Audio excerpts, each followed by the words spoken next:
सिराजुद्दौला 1756 से 1757 तक। अली वर्दी खां के बाद सिराजुद्दौला बंगाल का नवाब बना। इसका वास्तविक नाम मिर्जा मोहम्मद था। यह अली वर्दी खां का दौहित्र बेटी का बेटा था। इसके प्रमुख प्रतिद्वंदी थे घसीटी बेगम तथा बंगाल का सेनानायक और अली वर्दी खां का बहनोई मिर्जाफर अली तथा पूर्णिया का नवाब उसका मौसेरा भाई शौकत जंग। सिराजुद्दौला ने सभी का दृढ़ता से सामना किया। शौकत जंग को मनीहारी में पराजित कर मार डाला गया। सिराजुद्दौला एवं अंग्रेजों के मध्य टकराव का मुख्य कारण अंग्रेजों द्वारा दस्तक का दुरुपयोग था। दस्तक का तात्पर्य था बिना चुंगी दिए व्यापार करने का परमिट। अंग्रेज अन्य व्यापारियों से धन लेकर इसे बेच देते थे, जिससे बंगाल को राजस्व क्षति हो रही थी। दस्तक पर कलकत्ते की अंग्रेजी फैक्ट्री के अध्यक्ष के हस्ताक्षर होते थे। दस्तक जारी करने का अधिकार 1717 ईस्वी में मुगल सम्राट फर्रुखशेर ने अंग्रेजों को दिया था। फर्रुखशेर ने ही कलकत्ता के 32 गांव किराए पर लेने की अनुमति अंग्रेजों को दी थी।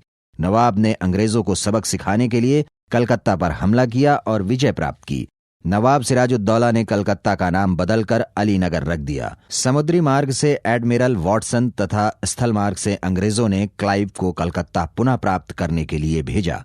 इस बीच नवाब कलकत्ता मानिकचंद के अधिकार में छोड़कर राजधानी मुर्शिदाबाद चला गया।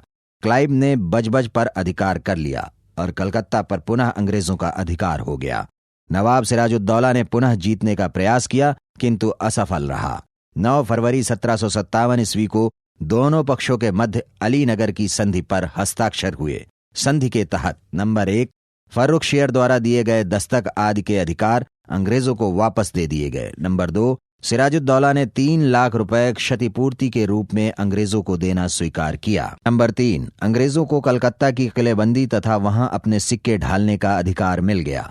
सिराजुद्दौला के काल में एक घटना प्रसिद्ध है, जिसे काल कोठरी या ब्लैक होल की घटना कहते हैं।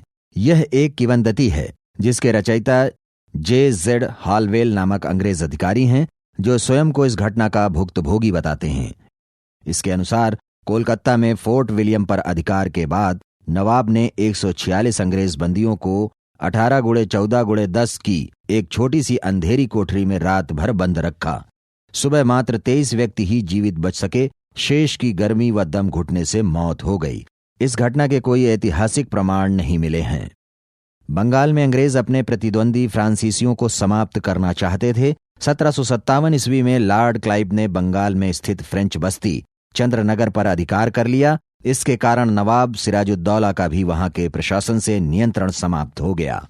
क्लाइव बंगाल की गद्दी पर कोई कठपुतली नवाब बैठाकर फ्रांसीसियों को बंगाल में समाप्त करने तथा व्यापार पर एकाधिकार कायम करना चाहता था।